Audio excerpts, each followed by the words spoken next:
to hell with him, this would be the end of his story.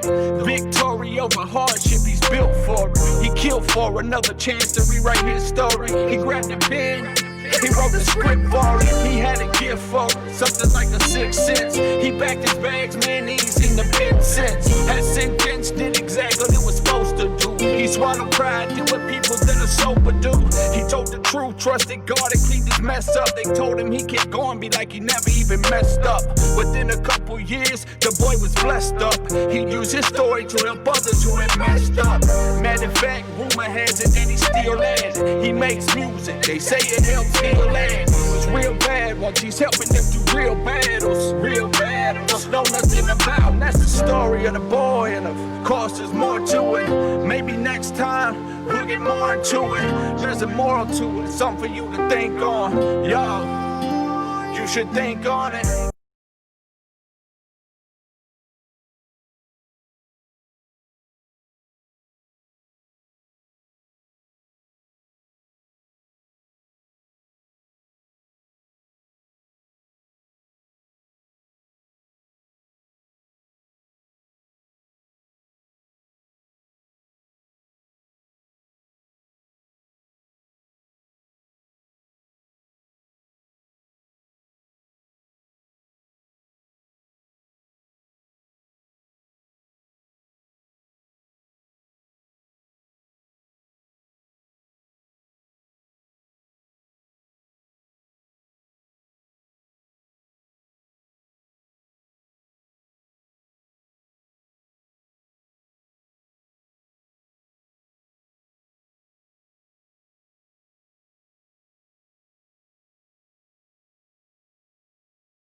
Welcome everybody, Chuck Brothers covers loud and proud. How are you doing today? I screwed up, Dave. Sorry. It's all right.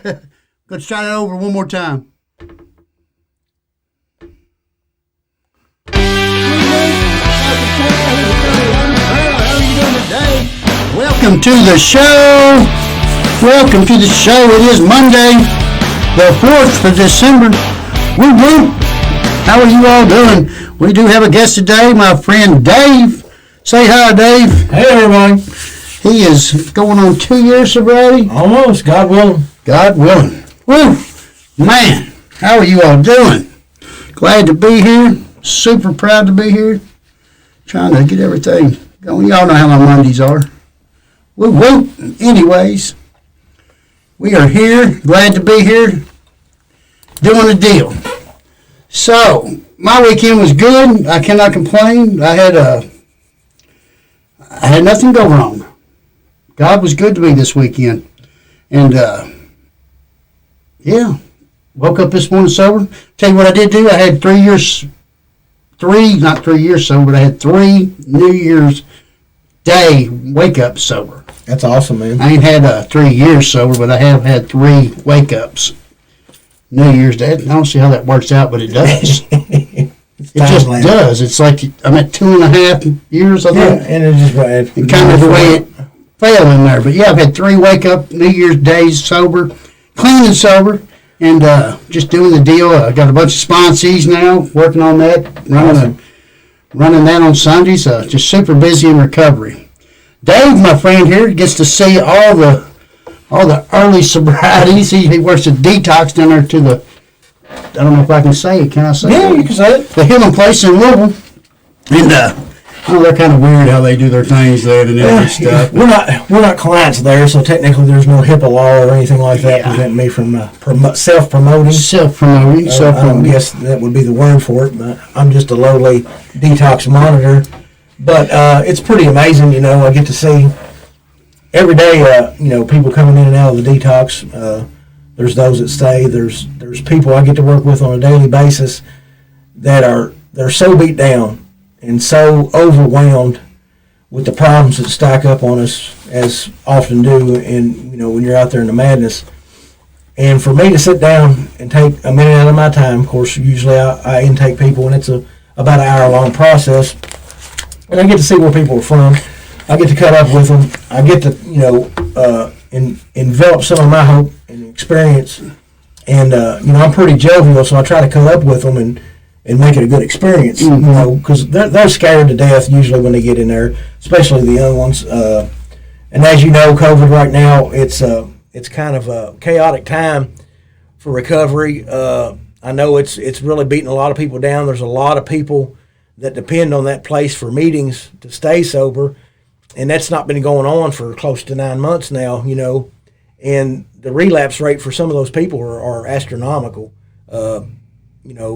I can't count on my fingers and toes how many people that I've seen coming in and out of there that have lost their lives because they, realize that they're not in the, there is a way out. No matter how deep your hole gets, there's only 12 steps it takes to get out of it. That's right. That's right. And for me, like I said, every day, if nothing else, I get a little bit more insurance on my sobriety, but seeing right where I came from on a daily basis, the pitiful, incomprehensible demoralization that comes through with each and every addict through those doors. And the way you talk to people is, in my mind, a vestige of how you treat each person. If I can do somebody who would absolutely do me no good, if I can talk to them just the way I can talk to my friend Chuck or my mother or my lover or my best friend, then obviously I'm trying to do something better with my life. And that's just what I do every day. I try to wake up every morning trying to be a better person than I was the day before. Amen. And, this side of the street, it's tremendous to me. If you told me 2 years ago that I'd be sitting here with somebody that I have a long history of drinking and drugging and doing all kinds of crazy stuff, that we'd be in here in a podcast that my friend here Chuck does, and he does so much good in recovery. I'm so super proud of you, Dave. I'd have said, give me something of what you're on. And that's what I would have said, because, you're looking at a person that, for me, I couldn't get out of bed if I didn't have a plan, a formula, or some kind of something to put in my body to get me going. I just couldn't do it. I couldn't face the world. And that's a pretty horrible place to be. I burned every bridge that I ever had. Stood on some of them while they were burning down to show you how crazy I was.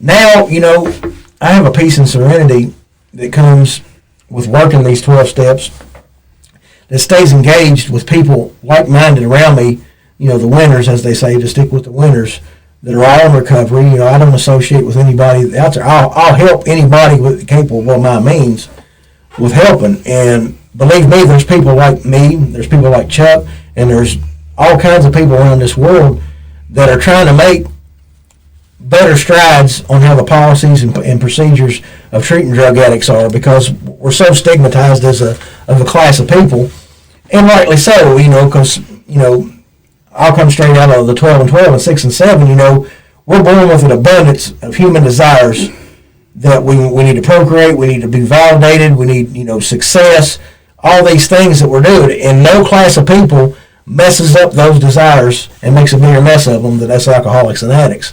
We confuse the ends with the means. We never understood that all the success of life, the house, the car, having a good relationship, all the material possessions in this world, we think that's the end means. And when we achieve those things, we're still not satisfied, and we still feel there's an empty hole in us. Yes, sir. And it never was filled. And somebody told me one time that it summed up the way I felt out there all that years, no matter how much I made. I made $300 a week, I spent $300 a week. I made $3,000 a week, I spent $3,000 a week. It didn't matter. And I was always miserable. And somebody told me one time, he said, you're homesick for a place that you're not even sure exists. And that really hit home with me. And it's a spiritual void that all those things in life that we use as status symbols or material possessions, all those are there just so you can live a stable life and increase your spiritual character and behaviors. And on a daily basis, that's something I try to do every day. And some days I fall short of that. I'm not a perfect person, and it's progress rather than perfection, as you well know. But that's a little bit of what's been going on with me. For anybody that hasn't seen me for a while, that's where I've been. I'd like to reach out to anybody out here that, if you have a problem with drugs or alcohol, there's always somebody that you can call. You can call this man right here. You can call me. I'll be happy to give out my phone number. There's plenty of recovery places that you can go to. The Healing Place is a great one. I mean, it worked for me. It works for hundreds of people. And it's a good place to go. I mean, for free. No insurance.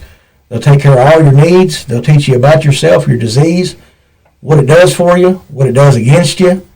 And you can surround yourself with a lot of people that suffer the same common peril. Amen. And there is a solution. And I just want to reiterate how important it is to me for people to know that there are people that were willing to take time out of their day to talk to you and tell you all the things that you need to do or want to do or should do. I say, it's something I can't beat into anybody. I wish there was a magic wand to wave over anybody who's suffering under the lash of alcoholism or addiction, but there's not. It's your own personal journey. Those are places in time that, I grew up in a Catholic environment, and I turned away from God, but I know one thing for a fact, that God always meets you where you're at. Amen to that. And I love it. And it's so true. When we go looking for differences, and we'll find all that negativity and everything, but when I look for similarities, especially in our class of people, man, they're overabundant. So the differences fall by the wayside for me. And it's a pro and con list that I can sit and make, and the pros of being sober far outweigh the cons of going out there and being in an active addiction. So that's a little bit about what's going on with me. Do you feel like that? To me, I feel like I never lived. I mean, I used to think I lived all the time.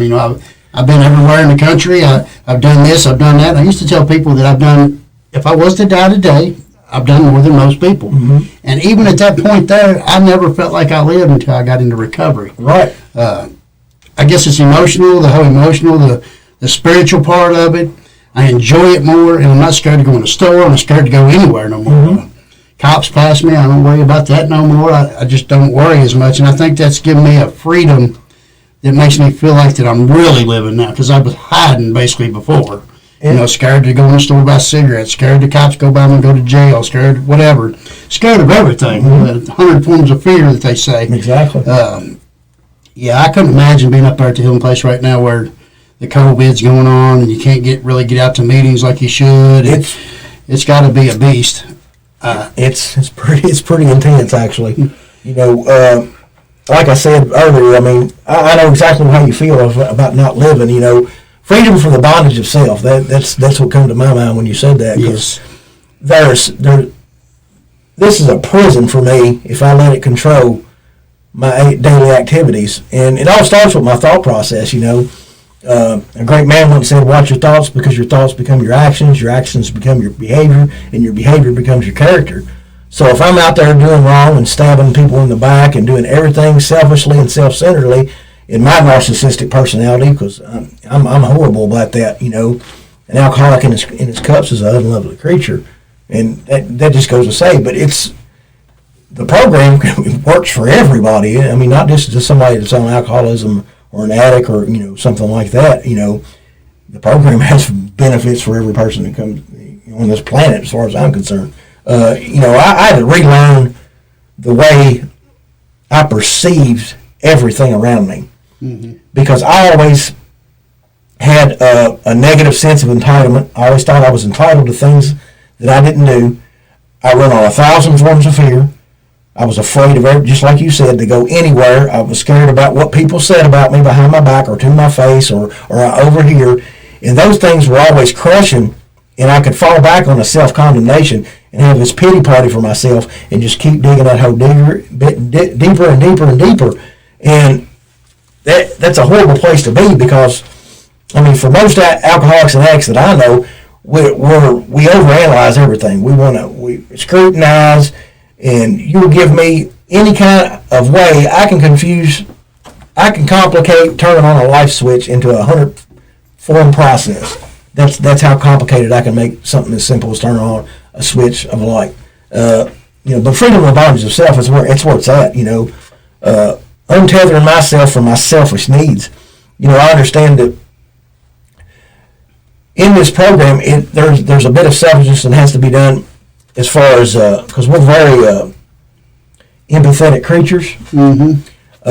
I feel the emotions of anybody I come in contact with, and I've had a lot of people tell me over the years, well, you're too nice for your own good. That's your problem, and there's it's a double-edged sword to that. I was always, no matter what I did, I always tried to help people out, and I could put myself in worse shape than the person I'm actually trying to help. I can relate to that. I know you've done that time and million times. And we've got big hearts, but when it comes to our needs, we tend to get really selfish on that. I myself am an extreme narcissist.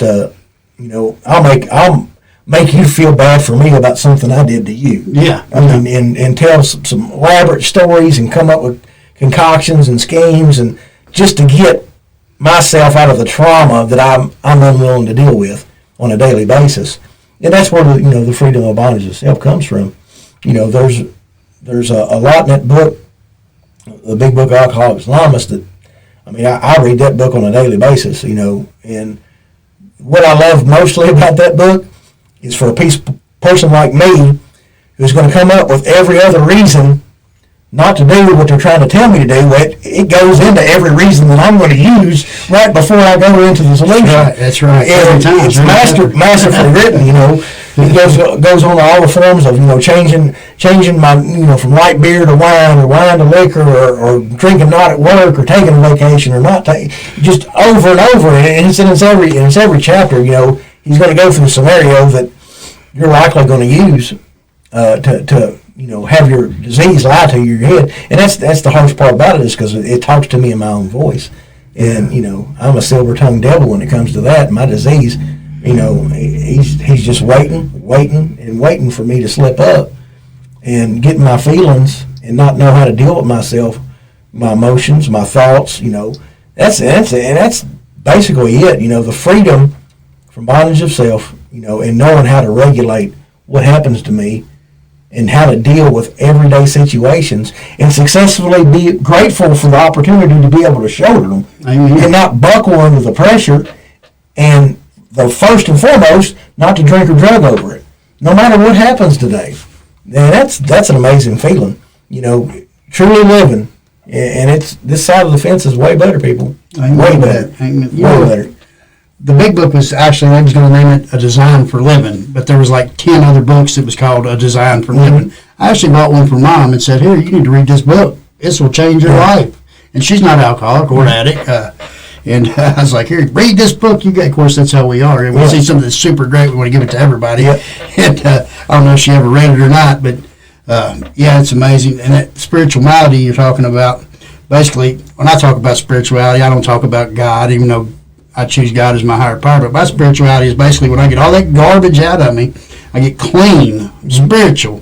I always say that cleanliness is next to godliness, and I don't know if that's good or bad, but either way, when I clean all that junk out of me, and I stop worrying about me and putting I, me, or me, I, and I put you ahead of me, then I get some spirituality from that, and I start to gravitate to be a better person. And if I can do that on a daily basis, like you said, I don't have to be perfect, and I'm not perfect. I'm probably not even half as good as people think I am. But I do a little bit better every day. Mm-hmm. I'm never going to be perfect. No. I can never be God, and as long as I'm not saying me, I'm not trying to be God. And if I do that, then I think that I'm better than God, and God can't do what I can do for myself. In reality, I fail every time at that point. Mm-hmm. I can dot my I's and cross my T's, and it looks great on paper. going to make millions of dollars right here on paper, but it don't work that way because life's not in the equation. Mm-hmm. Things happen. COVID happens. Life has no filter. There's no filter. It does not, and it just keeps coming at you. But it's the great thing about it. We wouldn't be here preaching or whatever the case may be, trying to share hope, spreading strength and hope with people if it didn't work for us. And I work in a facility where there are people that are coming in there with 27 years that come in there and teach classes and stuff like that, and they're not getting money. They're doing it for their own insurance on their own sobriety, but they're sharing something, obviously, that has a foothold in somebody's mind on a daily basis. And it's great. The greatest thing ever is to see light bulbs come on in people's heads when they understand. Half the people that come through the doors of a treatment center don't even know they suffer from a disease. Yeah. They don't even know that the drink and the drug and all this extra, stuff that you do is just a symptom of what you're not able to deal with in yourself. Amen. And we have a big thing up there called accountability. And a lot of people that come off the street, they'll have a prison yard mentality or whatever. They come from the streets and they think they're being a rat or a snitch or whatever the case may be. But accountability is something completely different because, somebody told me that accountability may seem like an attack unless you're ready to acknowledge how your bad decisions affect other people. And that really hit me square. It hit me like a hammer blow between the head. Because I always felt like when anybody gives me advice about anything, I don't take criticism well. But being able to sit there, swallow my pride and ego, which will level me every time, and understand first and foremost that person's been where I'm at. He understands my peril, and here he is with 10, 15 years of sobriety. You mean he didn't lie to you about that? He didn't lie to me. He really was sober. He really was sober. And that's the great. It's amazing to me the turnover rate of people that come in. I mean, there's people that come in our doors up there that they come in, they sober up for a little bit, they get something in their belly, they roll out, and they come back in, and 48 hours is when you have to. When you discharge, you have to come back in. You're allowed to come back in, and they do it over and over, and they've been doing it for years. I mean, like decades, and obviously not knowing that all you got to do is sit still and listen, and sit there and understand that nobody in there is out to hurt them. Everybody's been exactly where they're at or worse. People come in there all the time thinking that they're terminally unique, and they don't realize that it's too late, that they're not until they're uniquely terminal. Yeah. And it's sad, and they're like I said, I honestly wished I could take the beating of sobering up and going through a program like that for every addict and alcoholic out there, for them to get it. I honestly do. That's how much compassion I have for the next addict or person under the lash of alcoholism. And that's not me. That's not, No. That works through my higher power. I've been instilled with incentives and a way of living that truly works in the rough going. No matter how bad things come at me, no matter how it loves me, leaves me, or dies, I don't have to drink or drug over it. Amen. And that's it's as simple as that. And it sounds simple, and it is simple. But for me, 30 years of being beat down and beat down and beat down. He said something back there. I always wonder, because we're not us. Mm-hmm. Like, when you was watching me up in Louisville doing this podcast, was that the Chuck Brothers that you knew? No. I look at, and this is what I always say, I'm looking at that camera there, and I can see me, and I see my mouth moving, I hear the words coming out of my mouth, but it floors me every time. And I got cold chills right now just talking about it. Yeah. Because it's not me talking. I feel like it's God talking through me, and my number one prayer every day is, it's not, thank you, I'm sober, it's, please God, take my body and use my mouth any way you will to do your will. Yep. And, man, it's unbelievable. It is unbelievable. I like to, and that's why I like doing this podcast, because anybody that knew me knew I was bottom of the barrel. You know, I was a junkie, a real junkie. I wasn't one of them guys that just went out there and smoked pot on the weekend warrior guys, and had problems. I was the junkie that I didn't stop until I lost a house, I lost my kids, or went to jail, or my wallet was empty. I could not stop. And the people that know me around here know that. And doing this podcast, I feel like I can reach out there and they're like, well, if he can do it, then I can do it. That is a beacon of hope to anybody out there to understand. I mean, I'll include myself in this. I mean, you're looking at somebody who, I'm a 15-year-old kid with 30 years of scorched earth behind my back. That's all I do. I clean out my parents' bank accounts to get what I want. I rob from my brother and sister and my family. I'll steal. I'll lie. I'll cheat. I'll do everything in the world to make me not have to deal with the way I feel inside. And that's through a drink or drug, another woman, material possessions, whatever the case may be. And there's a balance there. And we was talking about earlier about running on 1,000 forms of fear. Well, there's also another flip side of that coin is expectation. I was a person that always expected things to go my way. And when you have high expectations, your serenity level is going to be adversely disproportionate. If your serenity's up here, your expectations are down here. If your expectations are up here, you're going to get your heart broken. Your serenity is always going to be bad.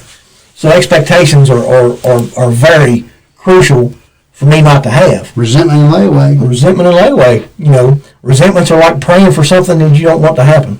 I mean, that's pretty much it. And it amazes me how simple a daily life can be without the want or need for. I mean, the thought of using does not even cross my mind. When that was all consuming 3 or 4 years ago, I couldn't do nothing without it. Couldn't function as a human being. And the problem is, once I set that in motion with anything, a beer, a drink, a hit of a joint, a line of Coke, or ice, whatever the case may be, all bets are off. It's over. I've done lost the battle right then and there.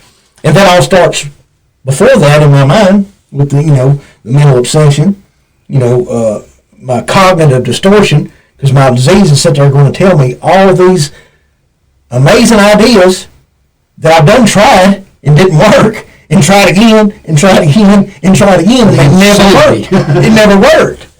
And even when I did get fleeting moments of sobriety or whatever, whenever I went back to it, it was always worse. It was never better, ever.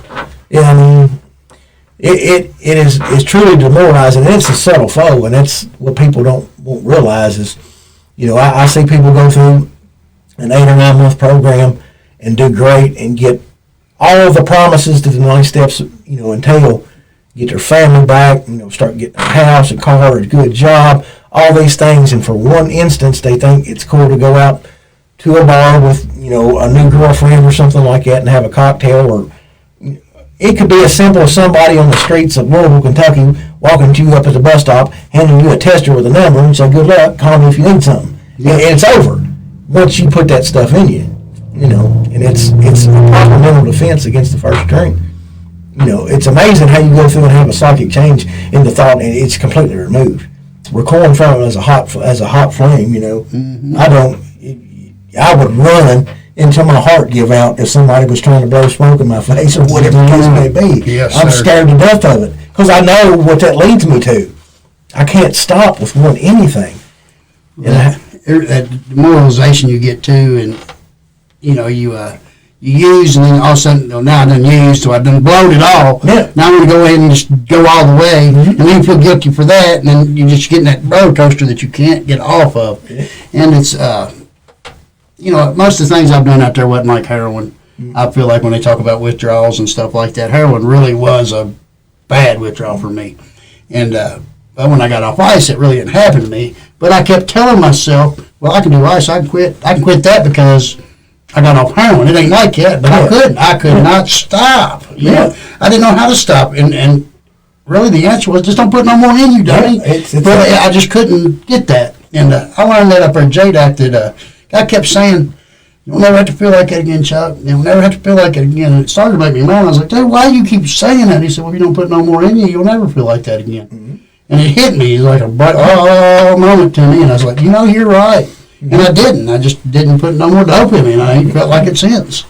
It's truly amazing. Yeah, when I was up, this time around, when I went up there, I was in, it was probably 2 or 3 months before I would actually clicking up with anybody, even having conversation. I was so mad at myself and the world. I wanted to set fire to everything I saw. Don't bother me. Don't talk to me.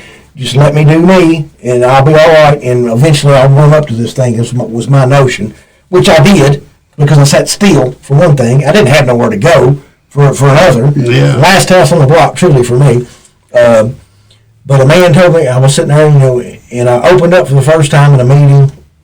And a guy was telling me, he's like, well, how long you been here? And I was like, how many days you got sober? And I was at 45 days or something like that. He says, because I was crying, I was in tears. It's like, I can't stop using. I can't do it. He said, how many days you got sober? He said, 45. He said, it looked like you stopped to me. Blowed my mind. The time that gets behind you is always a lesson. That's why they call it hindsight. That's right. And right now, hindsight is 20/20. So, having said that, all it takes is a daily reprieve, just like the book says. Amen. I don't have, sometimes it comes down to hours. At first, it did for me. I mean, now it's a reciprocating thing. I don't even. It holds no appeal for me. No. Immediately, as soon as a fleeting thought is entered, all that devastation from the past 3 decades of my life comes right behind it. So it turns me off. It actually rolls my stomach thinking about doing anything. I'll tell you what happened to me, and of course I've said it on here, and you might even heard me say it. I was good, I was 2 years, and it's ain't been that long ago, maybe a couple days sober, and I lost a sponsee. And for some reason that hit me, is back here and back pushing weights is what was happening. And it called my dope dealer up, ordered up an ounce, was walking out the front door of the house, and all of a sudden God stepped in. What the hell are you doing? That's exactly what I thought. What the hell are you doing, Chuck? And I went back inside and got on the phone, started calling people. Look, this is a beast for me, and I don't know why. I'm just not used to this. And I've watched a bunch of people overdose and die, and friends, but this in particular guy, which I met him at the Healing Place, he actually made it all the way through the program, and I didn't. But he called me and said, man, it's different this time. And I was like, what do you mean? He's like, well, they're following me. And, of course, immediately I already know what was going on. Yeah. And I got him into rehab, and he kind of in and out real for about a month there, but they didn't kick him out because the COVID was going on. They was letting him have a little leeway. Yeah. And he finally got through that, went to a halfway house, and then he got high. And then he went to Louisville, and he went to another halfway house and got overdosed. Mm-hmm. And I asked him, I was like, dude, why'd you do it? He's like, do what? I said, get high. He said, well, I guess I took the easy way out. And they got me. I was like, what do you mean the easy way out? Immediately, I thought the hardest way out. Yeah. He's like, I said, you think it was like the hard way out? No, I took the easy way out. And I said, well, yeah, but now you ain't got nowhere to live. Your recovery's gone. Your parents are mad. Your daughter's mad. You got no food, nothing. You're out in the cold. I guess you're right. And it really didn't make sense to me. And that was God coming to me in that situation saying, hey, that is not the easy way out. And we do look at it like it's the easy way out.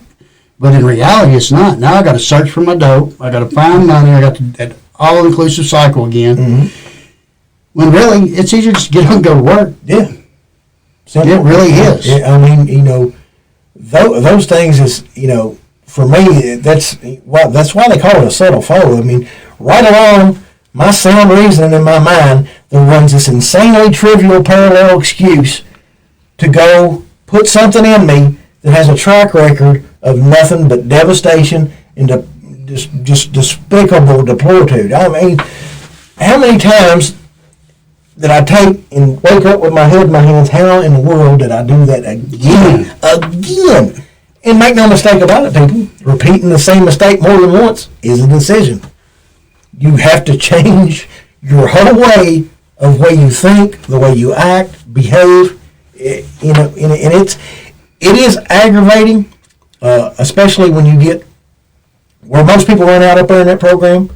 Is where the 4th step. Mm-hmm. Right before they get to drop that 5th step, they get antsy. Their disease starts getting that silver tongue to it, and they start coming up with these little bitty reasons. Or the people that come in there and they sober up and they automatically start thinking of all these problems that they didn't take care of when they was out there, but now all of a sudden they've got to go take care of. Right. It's your half I did. My baby boy needs me. You didn't take care of him when you was out there. You have to take all that with a grain of salt. Because everybody's not where you're at. And that's the greatest part about it. I'll be there right when you get back. I hope you make it back. Please do. Well, that kills me because you're right. Because it's like, man, I didn't pay that doctor bill. I got to go to work. Or, my baby mama got to have me. I got to make that dollar for her, Well, you some buck, you didn't. Yeah. You ain't worked in 5 years, and all of a sudden today, you got to go do that. And what I tell them is, look, the best thing you can do is sit down, shut up, and stay where you're at. Yeah. Because if you make it through this program, you got a little better shot that maybe you can do something for them the rest of their life. But if you leave today, you're going to walk out that door, all that's just going to hit you in the back of your head, and it's going to be saying, oh, I've been this long, I can do one and walk away, but you can't. And that's the horrible part about it, of people that'll go through a program and spend exorbitant amount of time. It don't matter whether you spend 30 or 60 days or whatever. When you learn that you have a disease, that you can't successfully put anything in your body that makes you feel good without managing it properly, because when I can control it, I didn't enjoy it. When I enjoyed it, I couldn't control it. So, I mean, there is no gray area there for people like us. And your disease is going to make you delusional to the point to where you think you can control something. There's story after story in that big book about people that, out come as carpet slippers in a bottle after 30 years of, successful business career. He was dead within 4 years. Man of 30. I mean, there's example after example after example. And I think it's one of the great banes of the student-teacher or the parent-child relationship is that all your life you're being told, you should do this and you should do that, and if you do this, you'll have this. And I was always, well, why don't they want me to do that? What is there something to it? And I've got to go out and find for myself. I took for granted that they'd lived a life and made all these mistakes in life that they didn't want me to repeat. And I took that for granted. That's one of my biggest regrets. Well, I figured that out. Figured that out because with Stephen, it's like when I was younger, I knew everything. Mom didn't know nothing. And then I had Stephen, then I realized after I had kids, I got dumb. Mm-hmm. And I kept getting dumber. Now he's smarter than I am. Yeah. And then when he has a kid, he'll get dumb. Yeah. And his kid will be smarter than him. Yeah. They know it all. And I laugh at him. I say, look, dude, the game's the same. You're doing the same thing that I did. The only thing different is the players. Yeah. I know this game. Listen to me. Yeah. But they don't. It's like they got to touch that stove to know it's hot. And that's the only way they're going to learn. It's true. I mean, it's a travesty, because you just want to shake people like our glow stick until they light up. But you can't approach it like that. Each journey, all of our journeys are different. But for me, from the bottom of my heart, I hope anybody that has a problem with drugs or alcohol reaches out to somebody and knows that there's a solution. And it's diabolical at first, especially if you're coming off anything hard like me or Chuck was. I mean, it's a beast, because I didn't know how to function without a drink or drug. I mean, you're looking at somebody that would do anything to keep myself in a state of numbness. Didn't matter. Clean out my parents' bank accounts, rob from my brothers and my sisters, my family, steal your stuff, their stuff, manipulate, lie, con, steal. It didn't matter. All bets were off when I needed something.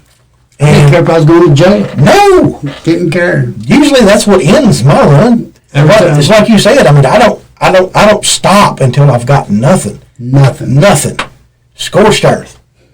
Not nobody to call, no couch to stay on, not another dollar to loan. It's truly pitiful when you come to that turn. with the clothes I walked in with. That's all I had to me. And half those wasn't even mine. Yeah. It's tragic, but here I stand today, almost 2 years sobriety, you've almost 3. It's possible. It's highly possible for each and every person out there that suffers from the disease of alcoholism or addiction to get better. It truly amazes me how I couldn't, learn from the first time that I went through and apply that, because I always had all these reservations or whatever, or I went right back to the same things I was doing. And to see the young people that come in and out of there, the heroin's real bad. Mostly everybody's on meth now, or meth or heroin. That's usually what they are. And the overdose rate up there is just ridiculous. I mean, there's been like 500 plus deaths from overdose last year alone, probably. I can't count on my fingers and toes and Chuck's fingers and toes how many people that I've seen go through that program that aren't here anymore. I see 3 overdoses this past week. Yeah. That was within one person away from me. And that's what everybody don't realize is, the fight's fixed. I mean, there's no, people like us can never shoot dope like a gentleman. We can't drink like normal people. You can't shoot dope and be anything. You can't. 2 examples right here. Once you gravitate to that needle, you're a servant of darkness. That you are a walking empty shell. It's pretty much where I was at. I couldn't do nothing without shooting. No. I quit smoking weed because I couldn't shoot it. Yeah. If I couldn't shoot it, it wasn't worth doing. Yeah. And it's and I don't know that it was the dope as much as it was being just stuck to the needle thing. Yeah. It got to where that was an addiction. It was everything. It just took over completely. There was I had no choice in anything. Mm-hmm. Nothing. I remember I was telling somebody this story earlier today, or yesterday. I would go to the gas station, go inside, pay for $20 worth of gas, and be so sick. When that son of a gun got to 17, I'd hang it up and go because I'd go get my dough. Yeah. I wasn't worried about that last $3. It was taking too long to come out of that pump. Yep. That I didn't even care to lose the money. Mm-hmm.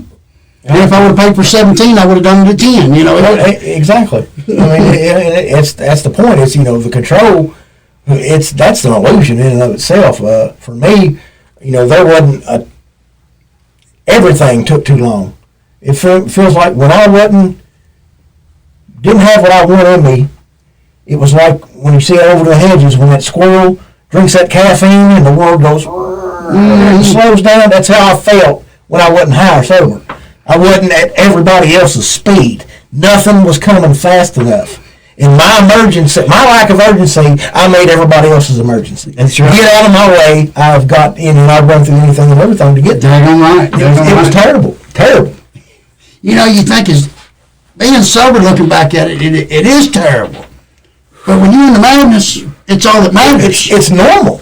That's what appalls me is that I think, right before I went out here, I lost my dad to cancer, and after that, my family was pretty much done with me. And it stemmed from a horrible, toxic relationship that I was in, and my dad was dying of cancer, and I kept bringing all the drama of that back to my house, to my mom, to my dad, who's dying, withering away. It turned everybody against me, and I couldn't see it. I mean, I went through the ringer with that girl. You don't see it. And you don't. And I thought I was all right.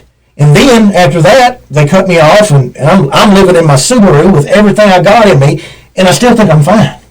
I still think I'm okay. Why is everybody mad at me? I'm still going to work here and there, and this, that, and the other. I got all my stuff. I'm good. I got this. Yeah, it's an illusion. To the point of being in a jail cell or looking. I can't remember how many times when they got me out of the car and click, and I went, I don't have to struggle no more. I got a little break, a little vacation.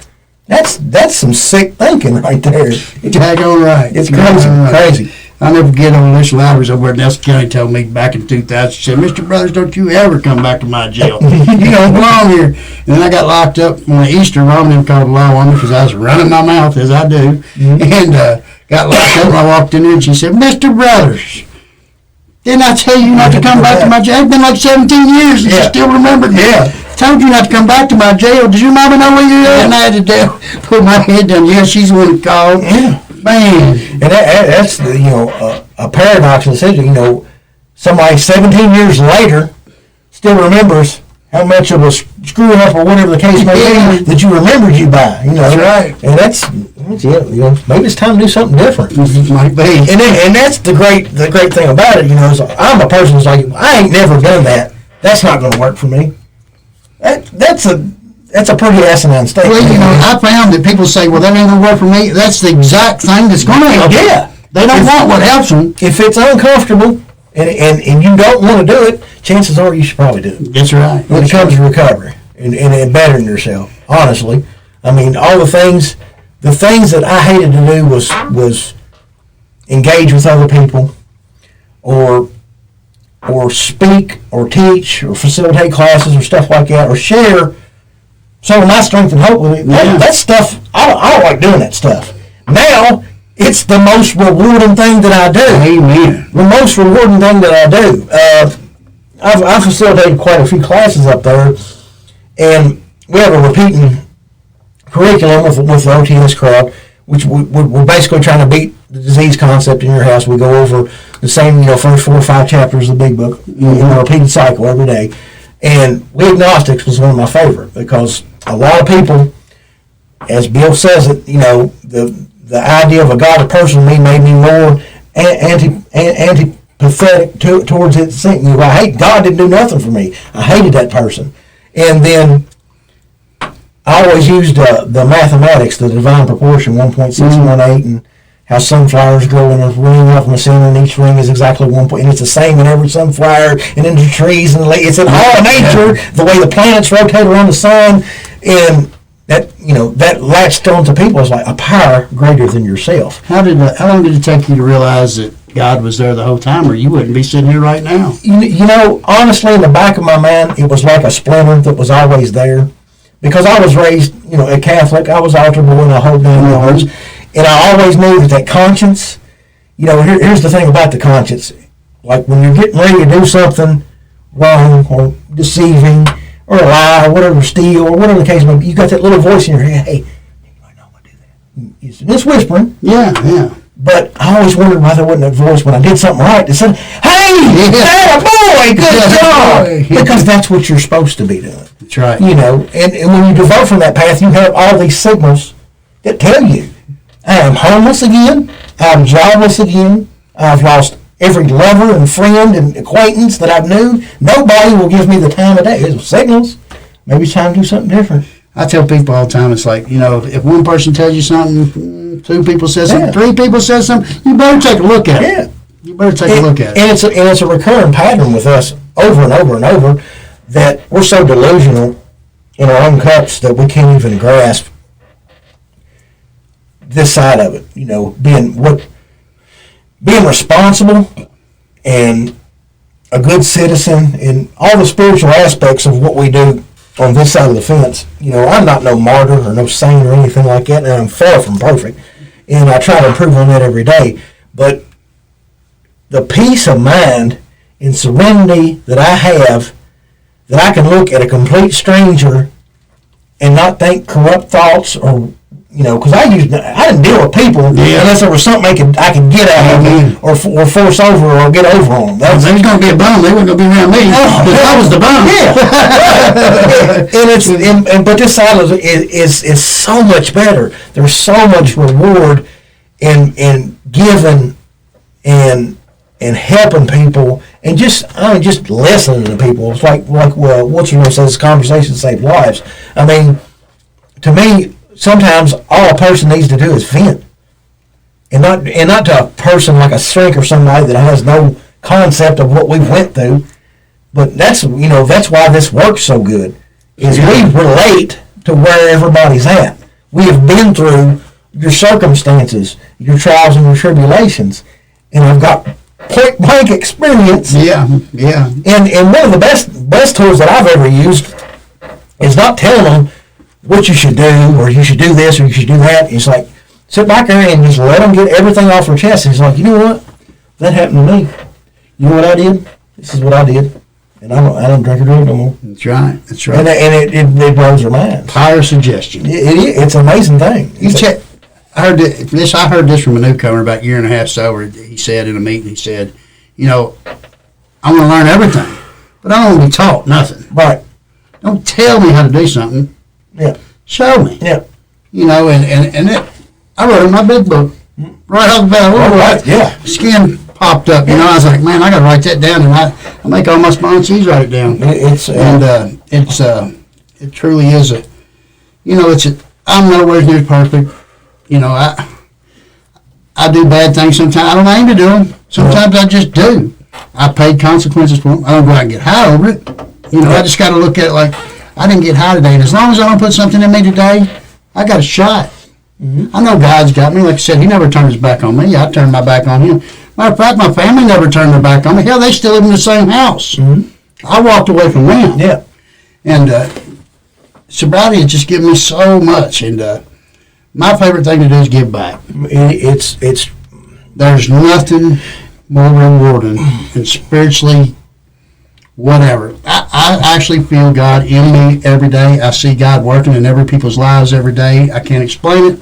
I don't know how to explain it. I'm not Pentecostal. I'm not going to talk in tongues. Yeah. Or maybe I will. I don't know. I don't know what God's got planned for me. But when I wake up every morning, I can't wait to see what He's got lined up. Exactly. You know, having this new employee is a great thing. You know, it's for me. You know, I take every thought that I have is not about me first. It's about who else I'm thinking about. You know, who can I help today? What can I do to give somebody the freedom and the peace and serenity that I got?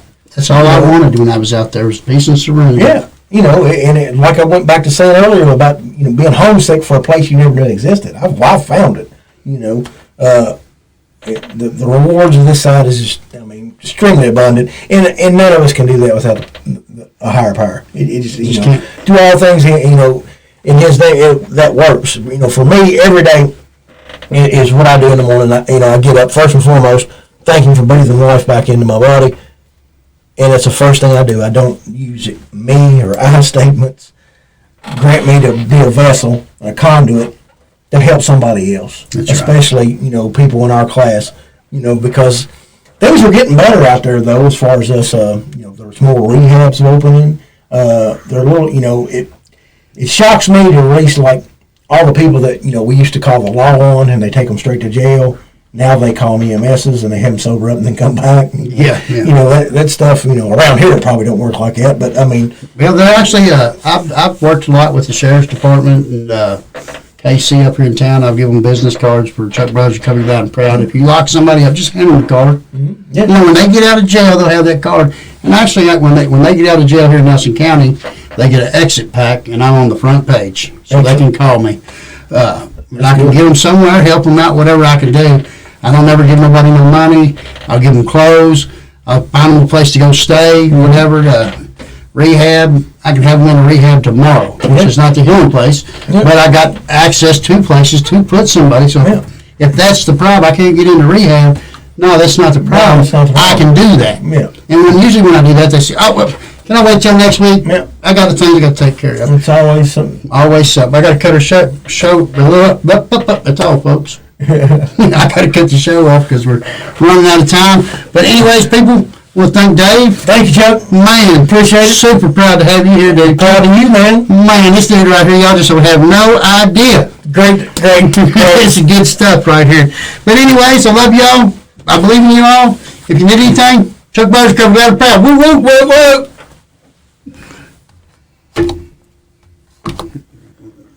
Yeah, we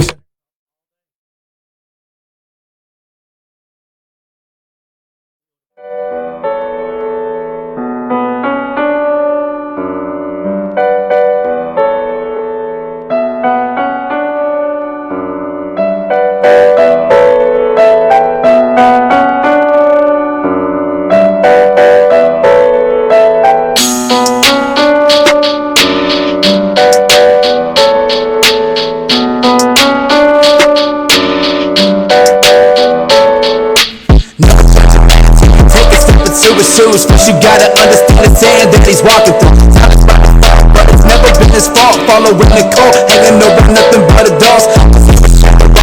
Full of good intentions, always would envision the mission, but no one listened. They would see him glisten, beating pots and pans with his hands in the kitchen. Made his own decisions, stitching the incisions, brought with those opinions and additions. Mixed it with some thinking, sneaking into loneliness and living for the weekend. Bills for his amusement, loving his guitar, but to the drugs he had to lose it. He wants to hit the ball, but doesn't own a car to cruising. Now he's all alone with a cup of purple juices. Scratching at his bruises, jack off to an actress that he's watching in the movie. He's never good at action, wasn't scared of his delusions. If visions never die, how he's not the kid to prove it.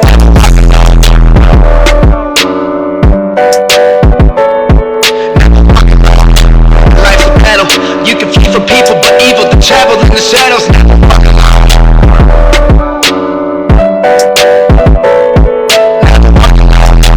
Life's a battle, you can flee from people, but evil to travel in the shadows. More than he done, instead of being fun, it made him apathetic and numb. He take what he become, a fucking bum. Thought the world would be better off when he's gone. Never wake up, but he done spent his last $30 in Xanax and rum. He comes money for dress clothes. I got a job, ma, I can follow the dress code. He already knows that he won't last till tomorrow, so he don't give a fuck about the cash that he borrows. She told him she'd be over around 8:30 or 9. It was 1 o'clock and he was too impatient to die. Ravaging anything he could find, trying to find something that could take the pain before 9. Then she got it back and told him that she had a surprise. He didn't know if he could wait, but just said fuck it, I'll try.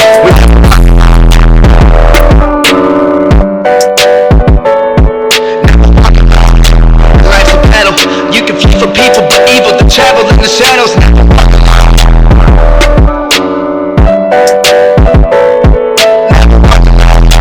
Life's a battle. You can flee from people, but evil to travel in the shadows. Cars pulled into his drive. He's on the car, but